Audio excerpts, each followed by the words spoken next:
glorifier toi, Seigneur, te fais mettre la vie dans nous, te Paroles sous les tropiques. Père, il reste dans nous les cœurs. Paroles sous les tropiques. Une émission mensuelle du diocèse anglican de Maurice. La vie dans nous, te parole ne dit mal toi, Père, il reste dans nous les cœurs. Paroles sous les tropiques est une émission qui vous est présentée chaque dernier mercredi du mois. Nous, mauvais nature, mais quand même, toi appelle-nous, parce qu'il te content nous glorifier, toi, Seigneur, te fais mettre la vie dans nous, te parole nous dit mal toi, Père, il reste dans nous les cœurs. Amis auditeurs, bonsoir et bienvenue à Paroles sur les tropiques. Au sommaire ce soir, rencontre avec le diacre Nante Naina, qui sera ordonné à la prêtrise le dimanche 6 juillet à la cathédrale Saint James. C'est le révérend Chantal Rousse qui partagera la parole. Le thème de son message, libérer pour être des disciples. Nous débutons avec un chant de louange. All to Jesus I surrender, all to Him I freely give.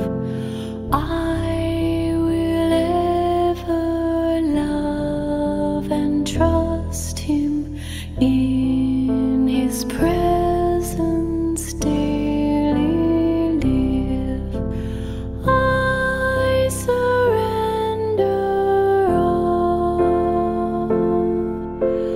I surrender all to Thee, my blessed Savior. I surrender all to Jesus I surrender, humbly at His feet I bow. Worldly pleasures all forsaken, take me, Jesus, take me now. I surrender all. I surrender all to Thee, my blessed Savior. I surrender all. Comme je vous le disais, nous accueillons ce soir le diacre Nante Naina, originaire de Madagascar. Il est attaché à la paroisse de St Andrews à Quatre-Bornes. Il sera ordonné à la prêtrise le dimanche 6 juillet à la cathédrale Saint James à 2h de l'après-midi. Il est avec nous en studio. Vous allez faire plus ample connaissance avec lui. Il répond aux questions de Jean Ousmane. Chers auditeurs de Paroles sous les tropiques, bonsoir et bienvenue à notre émission mensuelle du mois de juin. Notre invité ce soir est le diacre, le révérend Nante Naina Todiswa Randriana Rimanan de la paroisse de Saint-André à Quatre-Bornes. Le révérend Nante Naina, ou plus précisément le révérend Nanti, est originaire de Madagascar, de Tananarive plus précisément. Il officie depuis quelques mois déjà en tant que diacre à la paroisse de Saint-André à Quatre-Bornes. Le révérend Naina est marié et père d'un enfant. Voilà pour une brève présentation du diacre Nanti qui arrive, il faut le dire, il faut l'annoncer, au bout de sa formation de diaconat. Il sera ordonné pasteur de l'église anglicane le 6 juillet prochain à la cathédrale Saint-James, au sein du clergé anglican de Maurice. Eh bien, sans plus tarder, laisserons donc la place au révérend Nanti pour nous en dire plus sur lui-même et sur cette ordination, cette belle ordination qui s'annonce. Bonsoir, révérend Nanti. Bonsoir, docteur Osman, et bonsoir à tous les auditeurs de Paroles sous les tropiques. Et merci beaucoup pour l'invitation. C'est tout notre plaisir, révérend Nanti.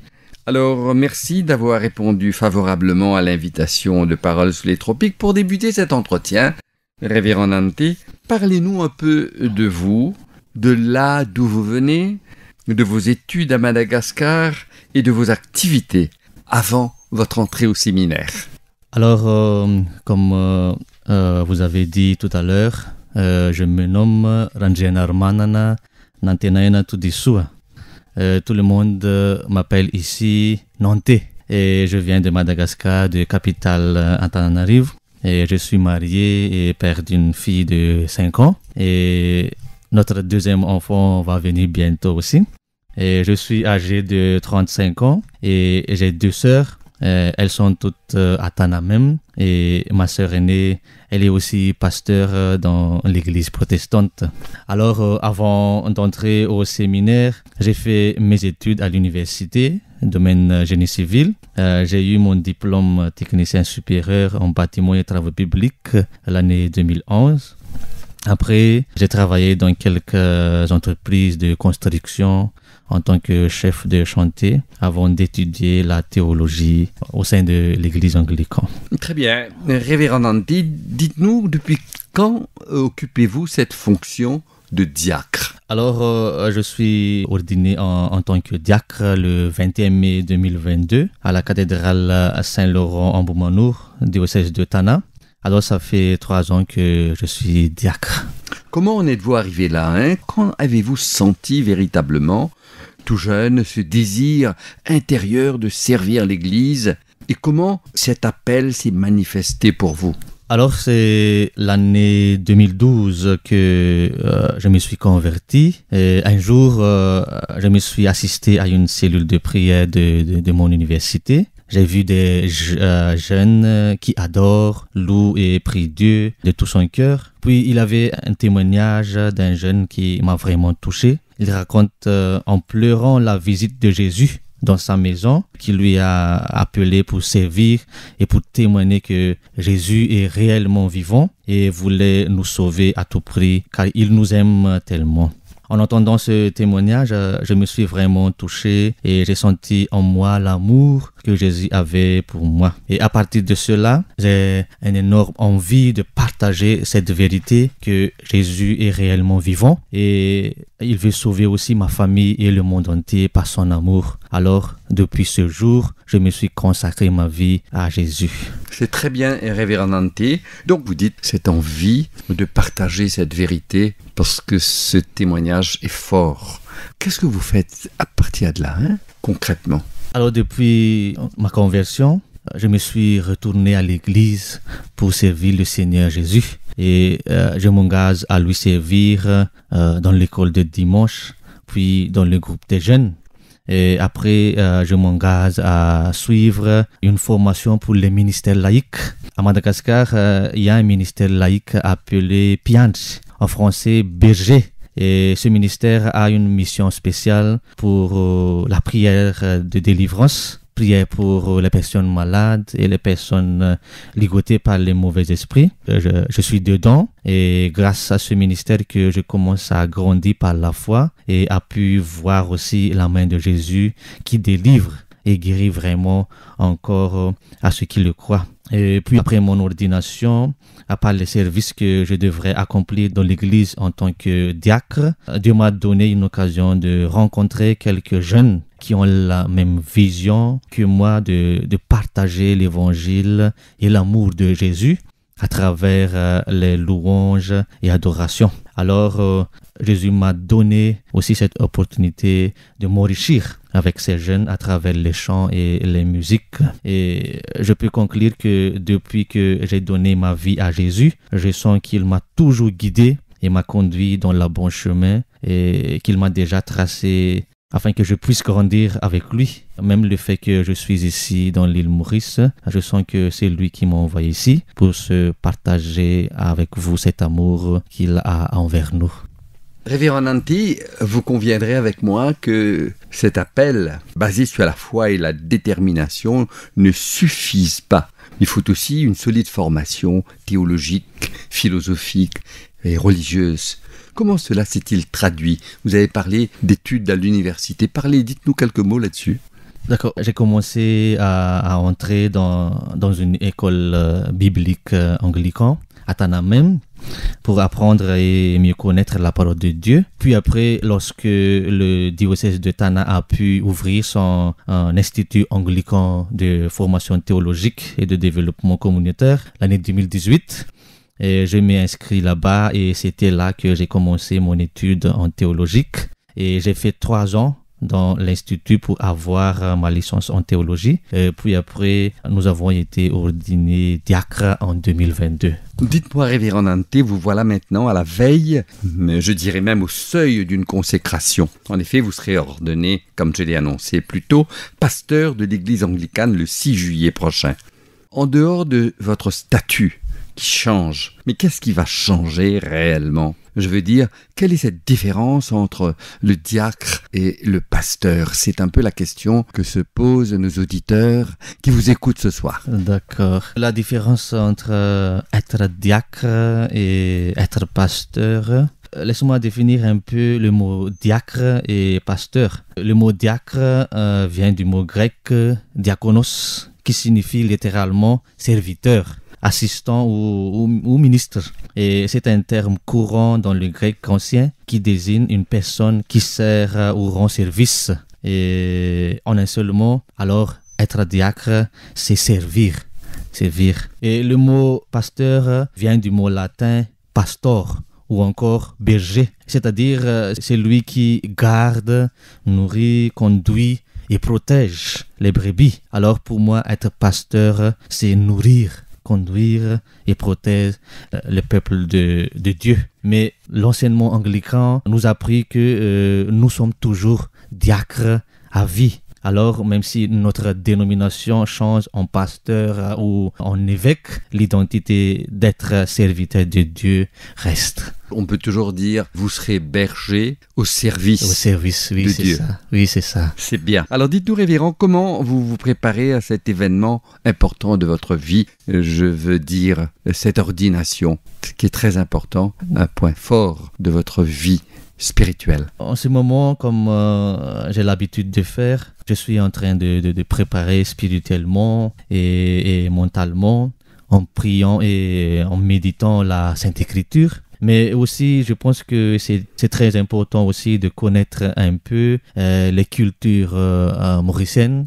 Alors là, je travaille aussi un peu là-dedans, apprendre la créole et tout ça. Très très bien. Donc c'est une préparation qui se fait graduellement. Donc puisque vous envisagez de travailler sur le territoire mauricien. Très bien. Alors le grand dilemme aujourd'hui, j'ai envie de vous poser cette question de la religion chrétienne, toute confession confondue, et de trouver des moissonneurs, des bergers pour la grande moisson. Oui. Donc on a peine à les trouver, ces moissonneurs, c'est nouveau. Vous êtes un de ceux qui y arrivent, mais ils se font rares, ces jeunes. Que faut-il faire, d'après vous, très brièvement, pour convaincre nos jeunes d'emprunter cette voie royale du sacerdoce, d'après vous? D'après moi, je pense que la première chose qu'on devrait faire, c'est de prier.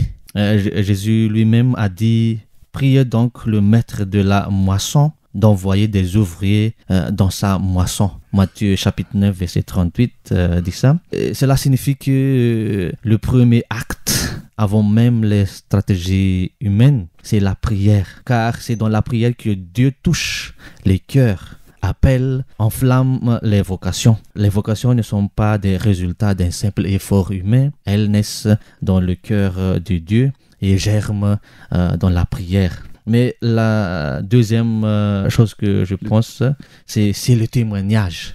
témoignage. Il faut que les jeunes qui sont déjà touchés par l'évangile se témoignent de leur foi, de leur expérience avec Jésus, à l'école, à l'église, dans tous les domaines qu'on peut le faire. Et d'après ce que je vous ai dit tout à l'heure, c'était un témoignage d'un jeune comme moi qui m'a touché et qui m'a changé la vie. Très bien. Révérend Nanté, nous allons clore cet entretien. Et pour ces nombreux jeunes qui nous écoutent ce soir, pourriez-vous brièvement partager avec eux votre joie de choisir Dieu et son Église avant tout, bref, de consacrer toute votre vie à la fonction sacerdotale?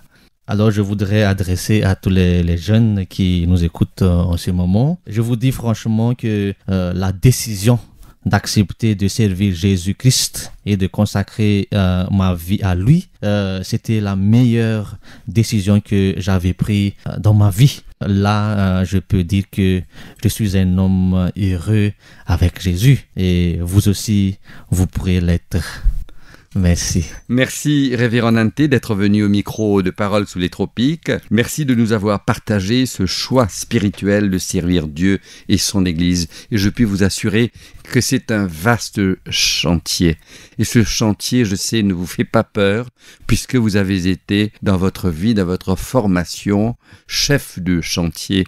Vous me l'avez dit tout à l'heure. Alors, nous vous souhaitons une belle ordination le dimanche 6 juillet prochain à la cathédrale Saint-James. Et par-dessus tout, nous vous souhaitons un fructueux parcours de missionnaire du Christ, ici à Maurice et dans la région et ailleurs dans le monde, si Dieu le veut. Merci, Révérend Nanté, et bonsoir. Merci beaucoup, docteur Jean, et bonsoir à vous aussi. Le plaisir est pour nous. I love you, Lord. Oh, your mercy never fails me. And all my days I've been held in your hands. From the moment that I wake up till I lay my head, oh, I will sing of the goodness of God. All my life you have been faithful. All my life you have been so, so good. With every breath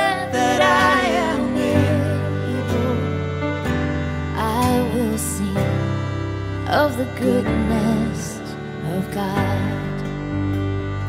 I love your voice. You have led me through the fire, and in darkest night you were close like no other. I've known you as a father, I've known you as a friend, and I have lived in the goodness of God. C'est le révérend Chantal Crous, diacre de la paroisse de Saint-Thomas à Beaubassin, qui fait le partage ce soir. Le thème de son message, libéré pour être des disciples. Et elle fait référence à l'évangile de Luc, au chapitre 8, les versets 26 à 39, que voici. Ils abordèrent dans le pays des Géraséniens, qui est vis-à-vis de la Galilée. Lorsque Jésus fut descendu à terre, il vint au-devant de lui un homme de la ville, qui était possédé de plusieurs démons depuis longtemps. Il ne portait point de vêtements et avait sa demeure, non dans une maison, mais dans les sépulcres. Ayant vu Jésus, il poussa un cri, se jeta à ses pieds et dit d'une voix forte: « Qu'y a-t-il entre moi et toi, Jésus, Fils de Dieu très haut? Je t'en supplie, ne me tourmente pas. » Car Jésus commandait à l'esprit impur de sortir de cet homme dont il s'était emparé depuis longtemps. On le gardait lié de chaînes et des fers aux pieds, mais il rompait les liens et il était entraîné par le démon dans les déserts. Jésus lui demanda: « Quel est ton nom ? » « Légion, répondit-il, car plusieurs démons étaient entrés en lui. Et il priait instamment Jésus de ne pas leur ordonner d'aller dans l'abîme. Il y avait dans la montagne un grand troupeau de pourceaux qui paissaient, et les démons supplièrent Jésus de leur permettre d'entrer dans ces pourceaux. Il le leur permit. Les démons sortirent de cet homme, entrèrent dans les pourceaux, et le troupeau se précipita des pentes escarpées dans le lac et se noya. Ceux qui les faisaient paître, voyant ce qui était arrivé, s'enfuirent et répandirent la nouvelle dans la ville et dans les campagnes. Les gens allèrent voir ce qui était arrivé. Ils vinrent auprès de Jésus et trouvèrent l'homme de qui étaient sortis les démons, assis à ses pieds, vêtu et dans son bon sens. Et ils furent saisis de frayeur. Ceux qui avaient vu ce qui était passé leur racontèrent comment le démoniaque avait été guéri. Tous les habitants du pays de Gérasénien prièrent Jésus de s'éloigner d'eux, car ils étaient saisis d'une grande crainte. Jésus monta dans la barque et s'en retourna.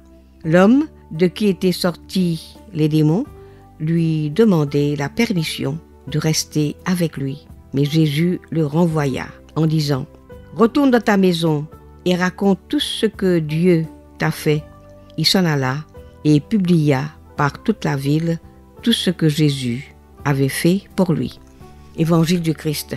Louange au Christ notre Seigneur. Chers frères et sœurs en Christ, bonsoir. Le thème choisi pour ce texte de l'Évangile est « Libérés pour être des disciples ».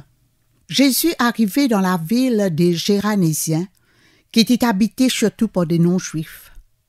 Il y avait un Géranésien qui était tourmenté par des esprits mauvais, et il vint à la rencontre de Jésus. Cet homme était dépouillé de sa dignité humaine.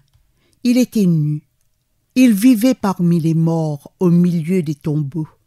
Il était un captif du péché, du mal. Il était possédé par une légion de démons. Tout près des tombeaux où vivait cet homme, il y avait un grand troupeau de porcs qui cherchaient à manger. Jésus avait permis aux démons de sortir de cet homme et d'entrer dans ces porcs comme les mauvais esprits avaient souhaité. Ces porcs couraient sur la colline et ils se précipitaient et tombaient dans le lac du haut de la falaise, et ils étaient tous noyés. Les gens de cette ville sont sortis pour voir ce qui se passait. Ils ont vu toute cette scène. La guérison spectaculaire de cet homme possédé, la puissance de Jésus sur cette légion de démons qui ont trouvé la mort à travers ces porcs noyés dans le lac. Malgré qu'ils ont vu la puissance de Jésus, cela ne les a pas empêchés de devenir hostiles envers Jésus, qui, en arrivant dans leur ville, il les a bouleversés, dérangés et bousculés dans leur routine quotidienne. Ces gens ont mis la perte de leur troupeau avant la guérison de cet homme. Pour ces Géranésiens, ces porcs étaient une richesse économique, mais Jésus les a confrontés, car un homme guéri, restauré, valait bien plus que ce troupeau de porcs. La présence de Jésus dans cette ville païenne souligne l'éloignement de ces gens de Dieu. Au lieu de changer leur vie, ils préféraient demander à Jésus de s'en aller. Ces gens hostiles envers Jésus valorisaient les biens matériels plus que la vie d'un homme, d'un frère malade qui était guéri. Contrairement au gardien des porcs, cet homme voulait rester en la présence de Jésus. Il a fait l'expérience de la puissance divine. Mais Jésus, lui, l'a renvoyé dans sa ville, dans sa maison. Cet homme qui a goûté à la miséricorde et à l'amour de Dieu a proclamé dans sa ville entière tout ce que Jésus avait fait pour lui. Le récit se termine toutefois par un signe d'espérance. La parole continue à se répandre à travers ceux que Jésus a transformés, a libérés. Le passage que nous venons d'entendre nous parle de cet homme esclave des forces du mal. Et là, Saint Luc nous livre une image puissante de Dieu à travers la libération que le Christ a offert à cet homme esclave de démons.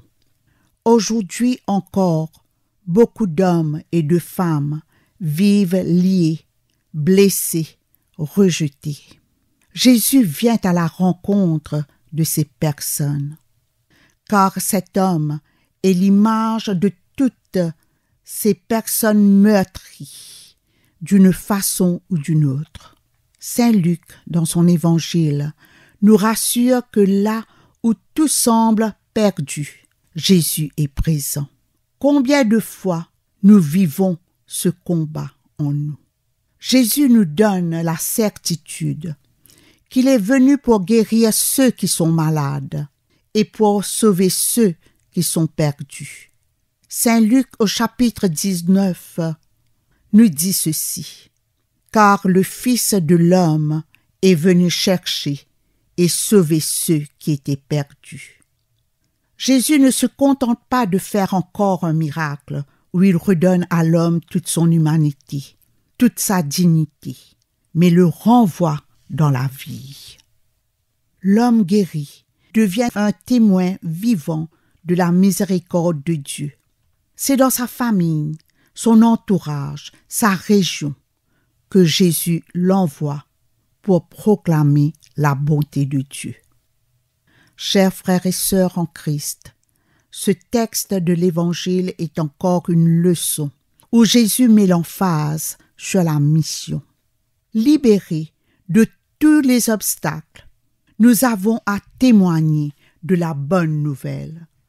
C'est la mission confiée à chacun de nous pour être un témoin vivant dans son entourage, son lieu de travail et partout où il est.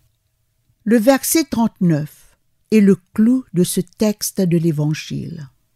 Je lis: « Retourne chez toi et raconte tout ce que Dieu a fait pour toi. » Mes amis, imaginez la joie de cet homme qui désormais peut vivre comme un homme, comme un fils, comme un époux, comme un père. Imaginez cette ferveur avec laquelle il a raconté les bienfaits de Dieu dans sa vie. Quand ce verset dit « raconte », c'est la bonne nouvelle de Jésus qui se répand. La mission commence dans le concret de notre vie quotidienne. Le témoignage est un puissant outil d'évangélisation. Ce que Dieu a fait pour toi, voici ce que la deuxième partie nous dit, ce que Dieu a fait pour toi. Dieu agit dans la vie de chaque personne. À chacun de nous de réfléchir sur sa vie pour voir les bienfaits de Dieu. Que l'œuvre de Dieu dans nos vies soit un appel à devenir des témoins, à nous engager davantage dans la mission que Jésus nous a confiée. Amen. Une prière à présent sur la Sainte Trinité, fête que nous avons célébrée il y a une quinzaine de jours. Père très bon, viens soutenir notre marche. Dirige notre volonté vers toi. Rends-nous forts dans la foi. Ô Jésus, lumière de toute lumière, tu es le soleil qui resplendit sans fin. Envoie sur nous tes rayons. Répands en nos cœurs l'Esprit Saint. Trinité sainte, Père, Fils et Saint-Esprit, tu es le Dieu éternel et unique. Trinité sainte, dans le Fils et l'Esprit, tu es notre Seigneur et notre Dieu. Que ta parole soit notre pain, que ta sagesse soit notre joie, que ton amour soit notre vie. Amen.